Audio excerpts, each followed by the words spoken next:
আসসালামু আলাইকুম রহমতুল্লাহ। কি আছে রে ভাই? বৈষম্য বিরোধী ছাত্র আন্দোলনের নেতা নেত্রীরা, সমন্বয়করা, ছাত্ররা, শিক্ষার্থীরা কেন্দ্রীয় কার্যালয়ে সংঘর্ষ করে তাদের বৈষম্য বিরোধী ছাত্র আন্দোলনের যে কেন্দ্রীয় কার্যালয় সেখানে সংঘর্ষে জড়িয়ে 3 জন হাসপাতালে ভর্তি। আরে ভাই, তোরা তো ছাত্র, তোরা তো চাইছিস যে কোটাটা তুলে দেওয়া হোক। কোটা তুলে দিলে আমরা চাকরি বাকরির আবেদন করব, আমরা চাকরি পাব, আমরা বৈষম্যের শিকার হব না, এটাই তো চাইছিলি। 5ই আগস্টের আগে, অর্থাৎ সরকার পতনের আগে কোনো দিন এখন যে কথাগুলো তোমরা বলো সেগুলো আগে বলো নাই, সেটাও আমার মাথা ব্যথা নাই। আর এই বৈষম্য বিরোধী ছাত্র আন্দোলনের কমিটিতে কি মধু আছে?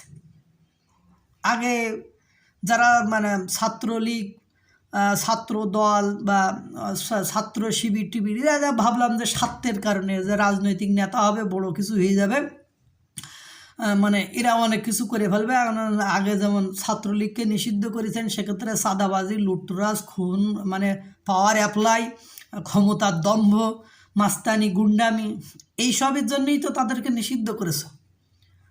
তো এই যে তোমরা এই গত কয়েক মাসে বিভিন্ন জেলায় যেভাবে দ্বন্দ্ব সংঘাতে জড়িয়েছ, দেশীয় অস্ত্রশস্ত্র নিয়েও মারামারি করেছো, কয়েকজনকে হাসপাতালেও পাঠিয়েছ। কিছুদিন আগে দেখলাম সাতক্ষীরা জেলায় সমন্বয়করা পদবঞ্চিত হয়ে আন্দোলন করতেছে। আরে ভাই, তোরা তো ছাত্র, তো এই পদের মধ্যে কি আছে, কি মধু আছে, কি রহস্য আছে, কি ক্ষমতা আছে? না বিভিন্ন ইউটিউব চ্যানেলে যেগুলো দেখায় চাঁদাবাজি, ক্ষমতার অপব্যবহার, নিয়োগ বাণিজ্য, রাফির অ্যাকাউন্টে 32 কোটি টাকা, তারপরে হাসনাত ভাইকে নামি দামি গাড়িতে চলাফেরা, সার্জিস ভাইয়ের গাড়ি ঘোড়াতে চলাফেরা, নাইব ভাইয়ের রাজকীয় জীবনযাপন, মন্ত্রীর পর্যায়ের লোক, এসব দেখে কি লোভ সামলানো যাচ্ছে না? যাই হোক, যে কথা বলছিলাম, বৈষম্য বিরোধী ছাত্র আন্দোলনের রাজধানী মিরপুর কমিটি নিয়ে দ্বন্দ্ব হয়েছে। এতে 3 জন আহত হয়ে বঙ্গবন্ধু শেখ মুজিবুর রহমান মেডিকেল বিশ্ববিদ্যালয় অর্থাৎ পিজিতে ভর্তি হয়েছে। এর মধ্যে যারা আহত হয়েছে তার মধ্যে একজন হলো মিরপুর মণিপুর স্কুল অ্যান্ড কলেজের শিক্ষার্থী নাহিয়ান, ঢাকা পলিটেকনিকের ছাত্র রনি এবং সাফরান। কিছুদিন আগে, 2-3 দিন আগেই মেবি, মিরপুর কয়েকটা থানা মিলে একটা কমিটি দেওয়া হয়েছিল। সেই কমিটিতে নাকি ওরা বলছে সেখানে ওই কমিটিটা নিয়েই তারা দ্বন্দ্বে জড়িয়ে পড়েছে এবং বলছে পদবঞ্চিত যারা, তারা বলছে যে সেখানে ছাত্রলীগেরদেরকে নিয়োগ দেওয়া হয়েছে এবং তাছাড়া যারা সমন্বয়ক আছে এরা চাঁদাবাজি করতেছে, নিয়োগ বাণিজ্য করতেছে। ওরা বলছিল এটা নিয়ে আমরা ঝামেলা করব। এরপরে কালকে রাতে ওদের কেন্দ্রীয় কার্যালয়ে আসে, সেখানে এসে কথাবার্তা বলতে তারা এক পর্যায়ে হাতাহাতি, মারামারি পর্যায়ে চলে যায় এবং মারামারির পর্যায়টা এমন জায়গায় পৌঁছায় যে হাসপাতালে যায় মানুষ। 2-1 চড় থাপ্পড়ে কিন্তু হাসপাতালে যায় না। অর্থাৎ বোঝা গেল যে বানরের বেশি দিন মাথার উপরে রাখতে নেই। তাহলে বানরের মাথার উপর তুললে এই বানরগুলো আসলে কি করে, পিটানি শুরু করে। তো এদের অবস্থা হয়েছে এরকম, এরা সারা বাংলাদেশে শোডাউন করতেছে। এরা যেটা দেখাচ্ছে বা এরা যেটা বলেছিল, এদের কাজ কর্ম, কথাবার্তা সবগুলো দেখে মনে হচ্ছে এরা ছাত্রলীগ, ছাত্র দল, ছাত্র শিবির বা কোনো রাজনৈতিক দলের চেয়ে কোনো অংশে কম নাই। এরাও হিংস্র টাইপের কিছু।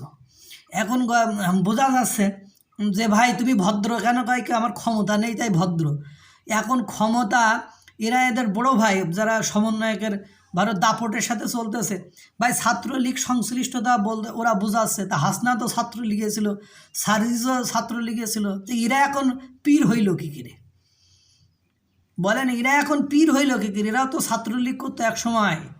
এবং সার্জিসের ছাত্রলীগ করার বিষয়টা তো আপনারা দেখেন যে কত ডিমান্ডেবল এবং তিনি কত পাওয়ারফুল। তিনি শেখ মুজিব সম্পর্কে কত সুন্দর বক্তৃতা দিতেন, তিনি শেখ হাসিনাকে কত কাছ থেকে জানতেন। সে যদি হঠাৎ করে দল পরিবর্তন করে পীর হয়ে যাইতে পারে, তাহলে ওদের সমস্যাটা কোথায়? আর ছাত্রলীগ যে খারাপ, সে যে খারাপ, সে খারাপের 14 গুণ খারাপ। কোনো ক্ষমতা নেই, ব্যাকআপ নেই, কোনো এখনও দল গঠন করতে পারোনি, তাই তোমরা এমনি ওই কমিটি ঘোষণা নিয়ে বাংলাদেশের যত স্থানে কমিটি দেওয়া হয়েছে সর্বস্থানেই তোমরা কি মারামারি করেছো। তোমরা কতটা ভালো ভাই, কি মধু যে পাইছো ভাই। ক্ষমতা আজও কালও চলে যাবে, আর এরকম কিংস পার্টি করে ক্ষমতায় আসার মতন অ্যাবিলিটি এই সরকারের প্রধানের নেই, এটা সকলে নিশ্চিত এবং এটা সহজে বোঝে। বাংলাদেশের বুকে ওই কিংস পার্টি করে ক্ষমতায় আসা অত সহজ হবে না, ইতিমধ্যে আপনারা হয়তো বা বুঝতে পেরেছেন। তাই যারা এগুলো করতেছেন, এগুলো না করে পড়ার টেবিলে ফিরে যান, তওবা তওবা তওবা তওবা করে নামাজ কালাম পড়ে পড়ার টেবিলে ফিরে যান, পড়াশোনা করেন, চাকরি বাকরি করেন, এটাই কাজে দেবে।